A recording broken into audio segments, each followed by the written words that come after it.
heute haben wir den 4. Tag der Reise. Haben gestern erkundigt, also heute wird es wirklich bretthart, unglaublich hart. Es gibt keinen Grund, Pause zu machen. Ich muss durchpaddeln. Es gibt keine Wehre bis, oh scheiße, was, Amberg oder Bamberg? Naja, zumindest einer von diesen beiden Ortschaften gibt es kein Wehr. Auf jeden Fall, das nächste Wehr erreiche ich heute nicht, aber das heißt, ich muss durchpaddeln. Keinen Grund irgendwie zu verschnaufen, das wäre wirklich bretthart. So, drin im Boot, auf nach Bamberg. Also natürlich nicht erreichen werden. Wir haben jetzt 8:40 Uhr etwa. War noch beim Bäcker beim Einkaufen. Und jetzt geht's weiter. Also schauen wir mal, ob es so schön weitergeht wie gestern. Mit vielen Reduktionsmaßnahmen. Schauen wir mal, aber wahrscheinlich sind jetzt doch die Erwartungen etwas zu hoch. Aber lass uns mal überraschen. So, da hat wieder einer dieser Seen da drin. Den konnte man sogar reinfahren. Keine Absperrung. Aber habe ich keinen Bock.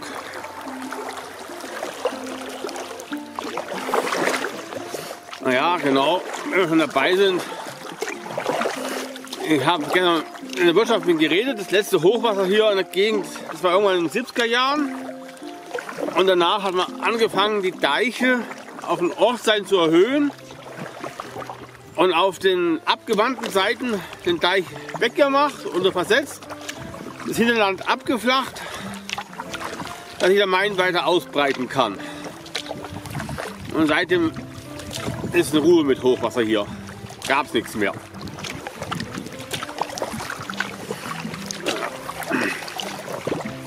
Und ja, schön zum Warmpaddeln. Es hat gleich eine super schöne Strömung. Da geht was. Ups, da ist eine richtig wilde Sohlenrampe da vorne. Die ist richtig lang.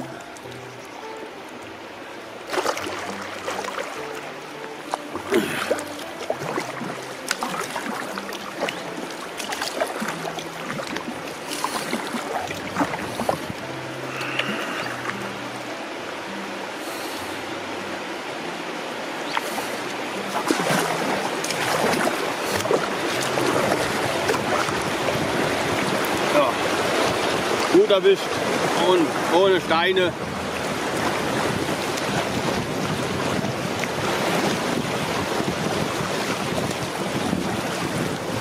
Ja, das nehmen wir mal ein Morgengruß.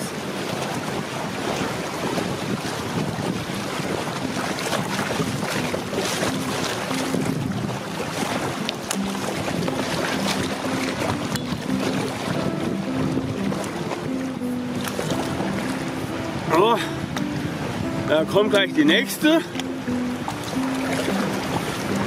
Richtig hallo wach.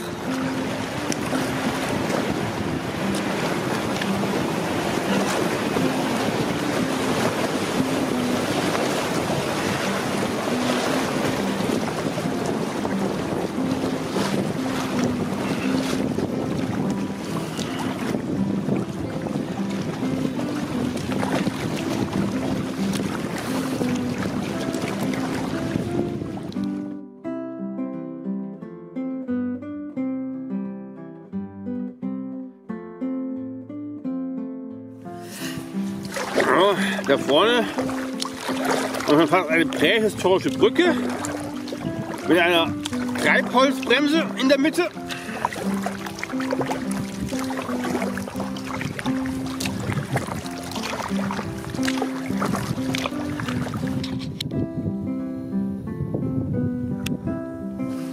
So, da sieht man schön. Die Brücke ist gut erfolgreich in Treibholz rausfischen. Und wenn da halt mal ein größerer Baum quer kommt, gibt es dann schöne Verklausungen.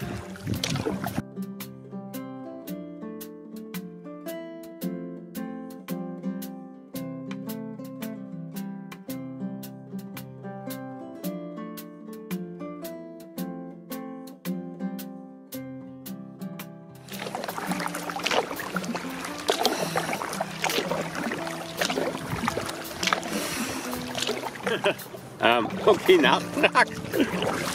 Ich habe gar nicht gedacht, dass ich so weit bin. Bamberg ist gar nicht mehr so weit weg. Bin ich schon voll im Stau vom Bamberger Wehr.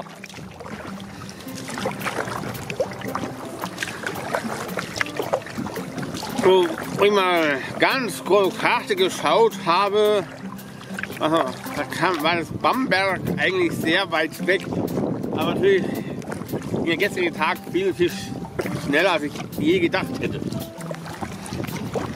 Naja. Aber jetzt hat es dann wieder wäre. Also ich muss mir doch keine Sorgen machen, dass ich zu viel paddle. Die nächste Pause hat es bald. Und nur mal schauen, in Bamberg soll man irgendeine Stadtrundfahrt machen können, die mir der Jan geschickt hat. Schauen wir mal, ob ich das finde. Der Gerhard mit dem Grablerboot, der hat gemeint, ist gar nicht so leicht zu finden. Noch einmal umsetzen durch den Stadtpark durch oder irgend sowas. Naja, schauen wir mal, ob es hinhaut.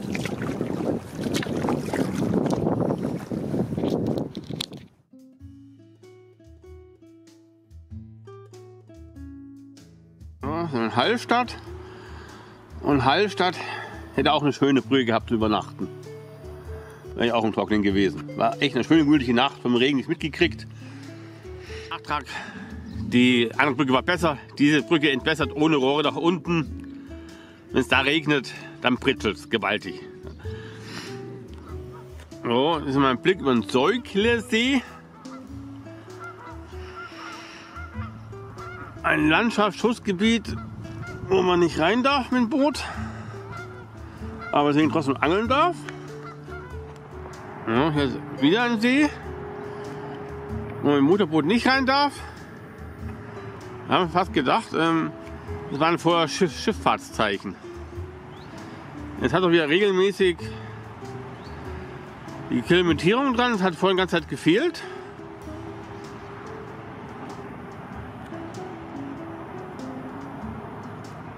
Wo haben wir es denn?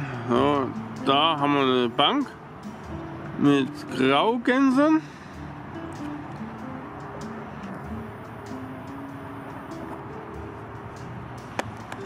So, das ist der untere Eingang vom See. Und von unten darf man mit dem Motorboot reinschischen, weil es vermutlich einen kapitalen Schraubensschaden gibt. So. Ja, ich kann nur sagen, der See ist alles andere als ruhig und romantisch. Die Autobahn tost hier gewaltig.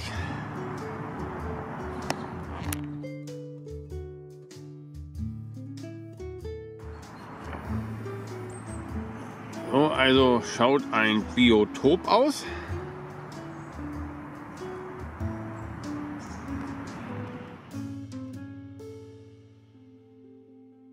Ja, hier scheint eine richtige Fischereiflotte zu geben. Die darf da hinten reinfahren mit Schraubenantrieb. Genau gegenüber kann man so einen kleinen Blick in den Auwald werfen.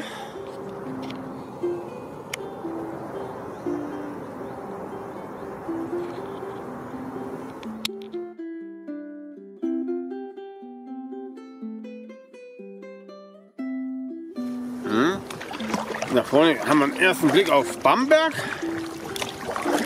Und ein Vorort wahrscheinlich eher.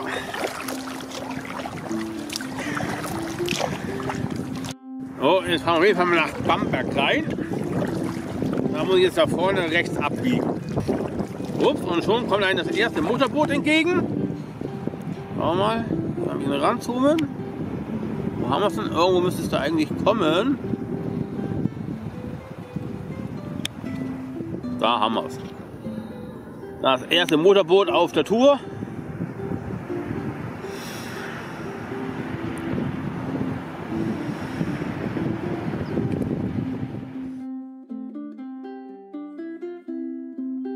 So, also eine Obacht geben, dass wir einmal nicht in Dietfurt landen. Na, ich bin noch beinahe verpaddelt. Er muss nicht nach rechts abbiegen, sondern nach links abbiegen. Aber gerade noch gemerkt.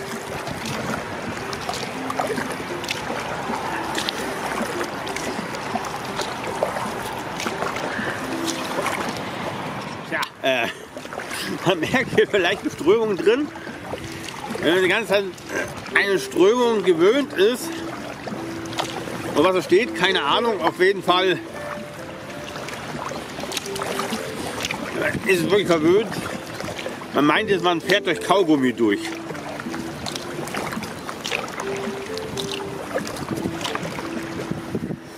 So, wenn ich gemeint habe bisher, ich fahre durch Kaugummi, ich habe jetzt gerade eben eine Mondschnittenpause eingelegt, habe festgestellt, mich weht es bergauf. Da frage ich mich, ich weiß, am Paddel, wenn ich auf dem Rückweg bin.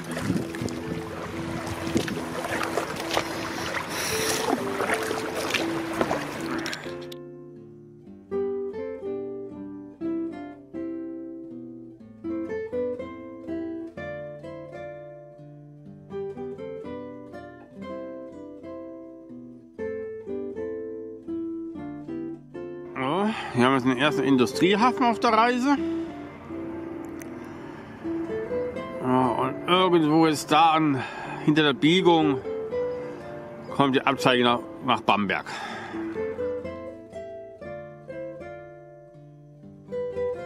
So, kurz vor der Einfahrt nach Bamberg kommt mir das erste Frachtschiff entgegen.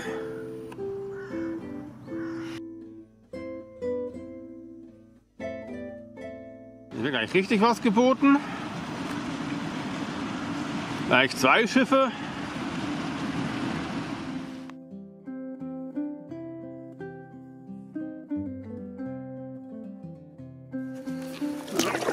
Also eine ganz schön heftige Gegenwehr von Pegnitz.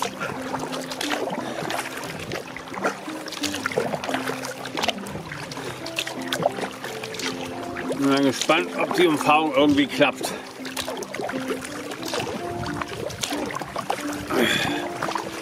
Das wäre schon gleich an der Spitze umtragen müssen, keine Ahnung.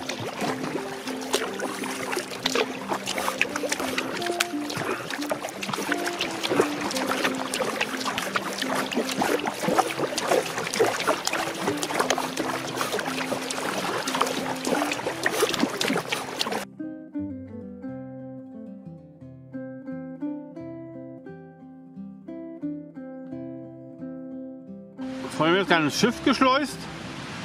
Jetzt bin ich mal gespannt, ob ich auch geschleust werde mit meiner Nussschale, weil sonst kannst du es vergessen. Ich komme ja eigentlich nirgendwo gescheit raus. Und ihr schüttelt es gerade wunderbar. Tja, leider, wer ist in der Bamberg-Rundfahrt? Der Schleusenwärter lässt mich nicht hoch. Da kann man nichts machen. Nachdem das Schleuse nicht geklappt hat, suchen wir mal andersrum über den Kanal. So, hier ist ein Aussichtsturm, dass man den Fluss mal sieht, weil man sonst von den Bäumen den Fluss nicht sieht, oder dient es dafür, die Industriehallen bestaunen zu können? Das ist echt eine gute Frage. Vielleicht, ob man das hier besser sieht. Gute Frage. Das ist wie eine Aussichtsplattform, aber jetzt bin ich drauf gekommen, was sie gut sind. Wenn ich da so ein Unternehmen da drüben wäre oder ein Transportunternehmer, dann brauchst du eine Aussichtsplattform, dass man die Werbung von LKWs besser lesen kann. Jetzt verstehe ich das Ganze.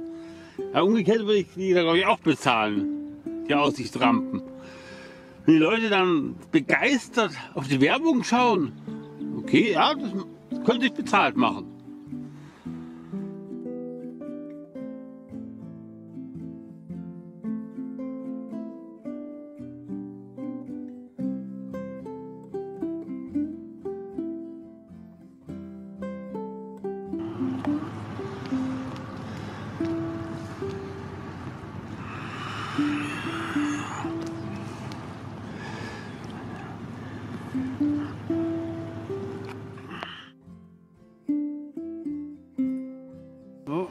Hier ist jetzt die Abzweigung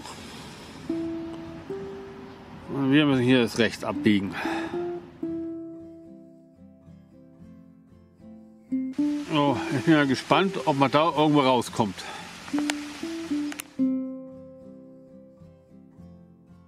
So, das das war aber ein Satz mit X. Darauf habe ich eh keinen Bock. Offiziell ist er auch gesperrt.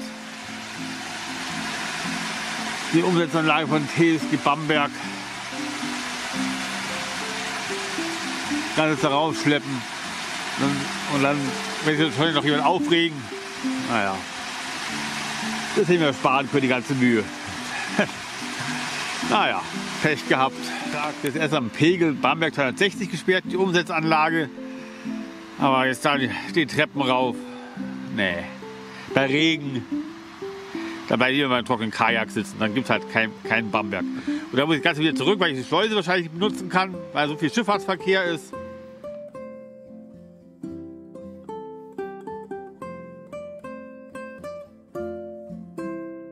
Die Wurzeln hier, die haben eine interessante rote Farbe. Oh, haben wir noch nicht gesehen. Nicht nur da. Da drüben auch. Sieht man eigentlich fast besser.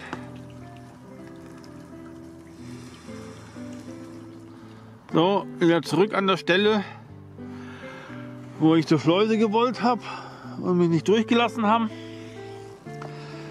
So, jetzt geht es ja ewig langen Schlauch zurück. So, wieder zurück auf den Main.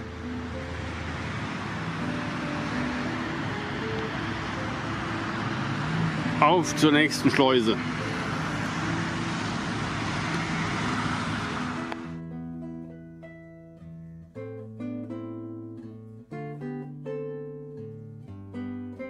Gerade eben ist so einer dieser Regenschauer mich hinweggezogen. War schön drin, ein paar schöne Altwässer auf der rechten Seite. Habe ich jetzt nicht zeigen können. Dafür haben wir hier jetzt gleich ein bisschen Industrieromantik. Ups. Würde mich interessieren, was die hier bewacht.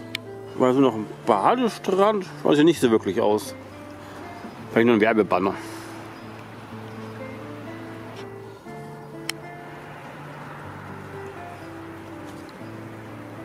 So, da haben wir die erste Schleuse des Tages.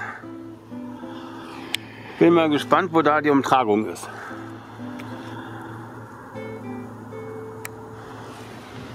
So, hier ist schon ein Ausstieg, aber ich bin gespannt, wie ich reinkomme, wenn da auf der anderen Seite gesperrt ist wegen Baustelle. Schauen wir mal.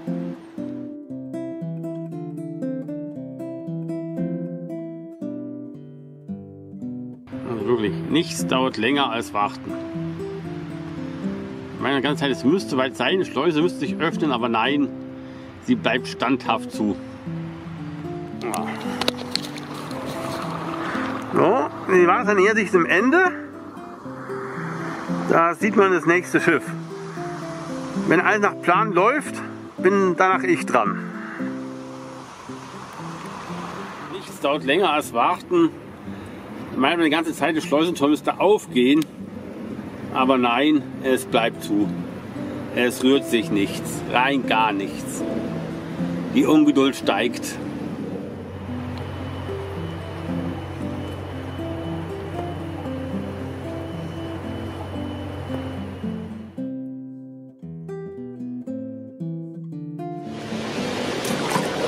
So, jetzt sind wir gleich in der Schleuse drin. Wie man Züge drin als die Sportbootfahrer, die Rennbootfahrer, wie man es immer nennt.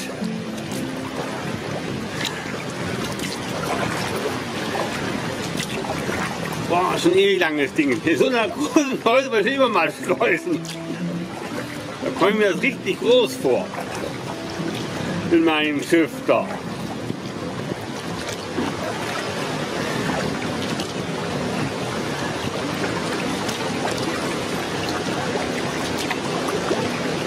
Hey, ich mit zwei anderen kleinen Booten in der Riesenschleuse.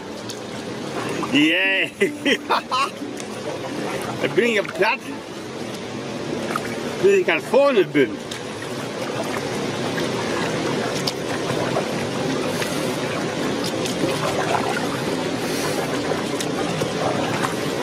Ey, das macht Spaß, das Vergnügen in einer Riesenschleuse.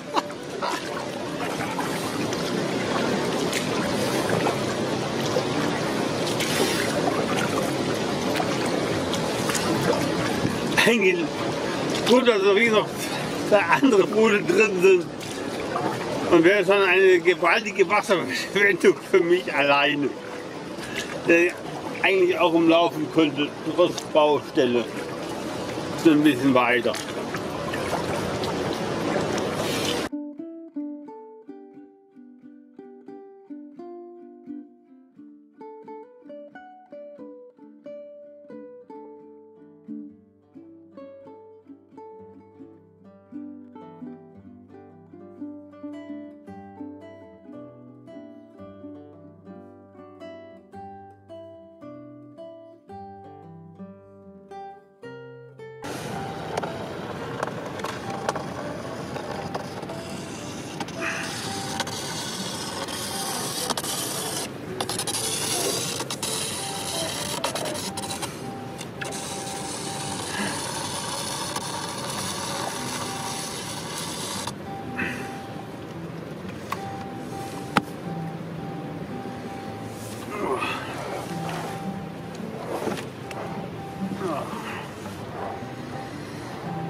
So, ich bin drin und das erste Sportboot hinter mir ist auch drin.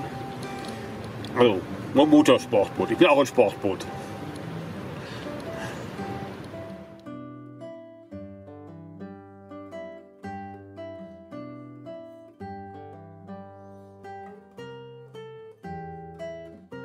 So, jetzt geht's abwärts.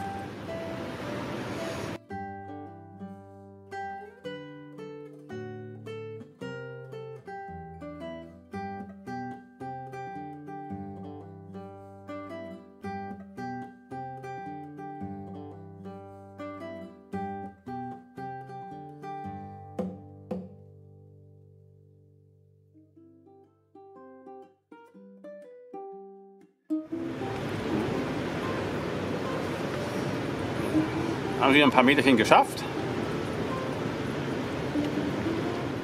Ja, die Schleuse ist einen ganz schönen Sog nach vorwärts zu entwickeln. Also, wenn man den Schaum, ich kann mal ein bisschen zur Seite drehen, wenn man den Schaum sieht, das sieht man schön, wie es nach vorne geht, das Ganze.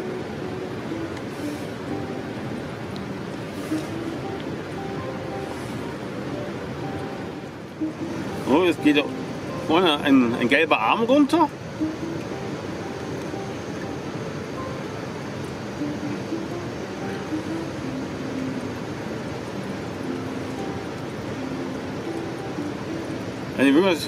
Ja, falls ein Schiff losreißt, ein großes, dann haben wir es vielleicht da noch gehalten.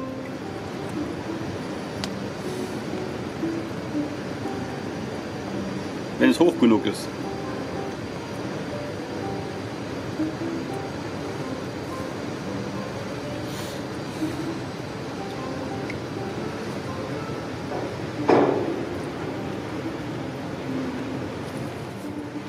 Okay, interessant. Der Arm ging jetzt runter, um wieder rauf zu gehen. Ein Mysterium.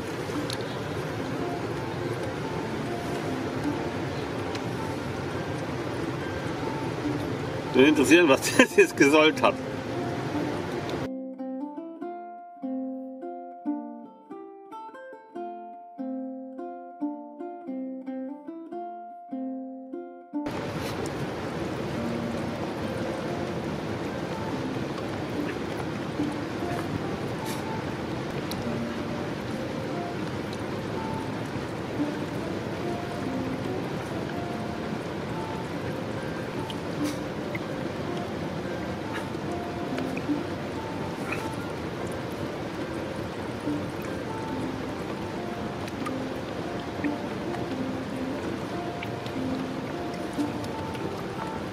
Oh, ich bin beide verschlafen. Es ist soweit. Wir sind da. Im Unterwasser. Und auf wir sind jetzt zügig rausfahren.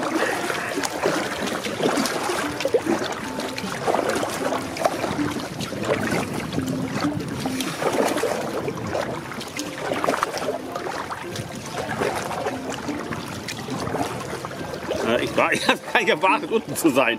Gar nicht aufs Tor geschaut. Einmal war offen.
Okay, jetzt nach so einer langen Pause wieder warm zu werden, das dauert.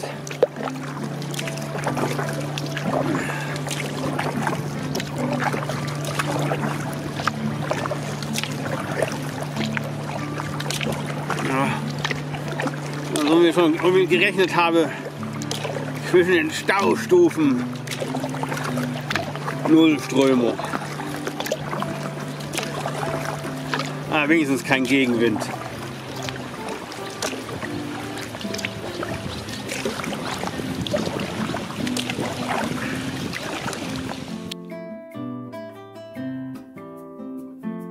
So, man merkt, hier sind Graureiher Kunden gewöhnt. Ja, da bin ich als sehr nach außen angekommen, unabsichtlich.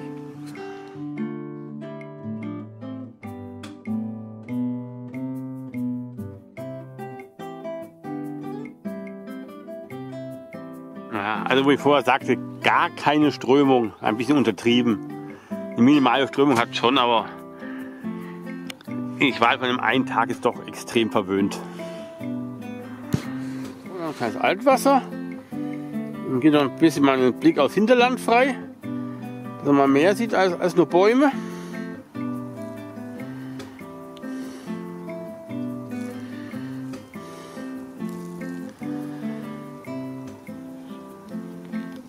Aber sonst sieht man eigentlich bloß das hier.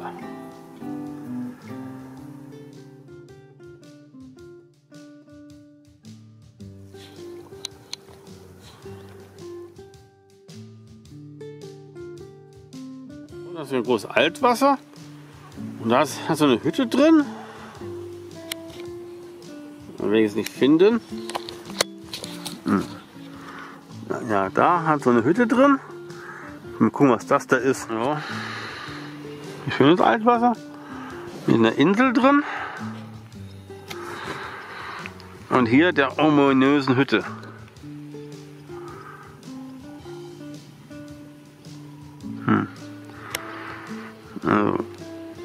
Kantine gibt es ja doch nicht. Das wär's. Keine Ahnung, was diese Hütte Zweck hat. Aber wenn jemand auf Nilgänse steht, da hat es eine Wiese voller Nilgänse.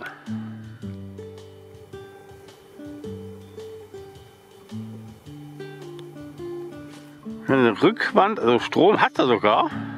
Steckdosen. So Bilder vom Main.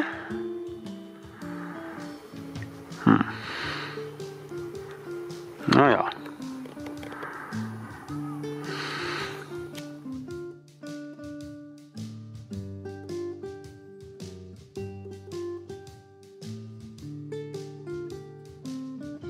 Oh, wir haben es erst 18 Uhr. Aber hier ist eine super schöne Stelle. Gefällt mir. Für mich gerade genug. Und bevor jetzt da die 40% Regenwahrscheinlichkeit zuschlagen, stelle ich mal schnell mein Zelt auf.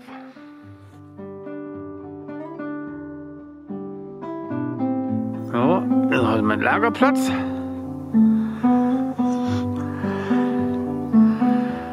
So, da kommt wieder die nächste 40%ige Regenwahrscheinlichkeit.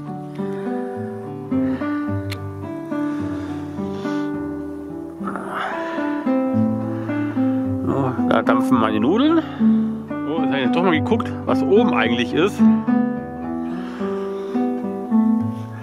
Ein großes, weit und breit nichts.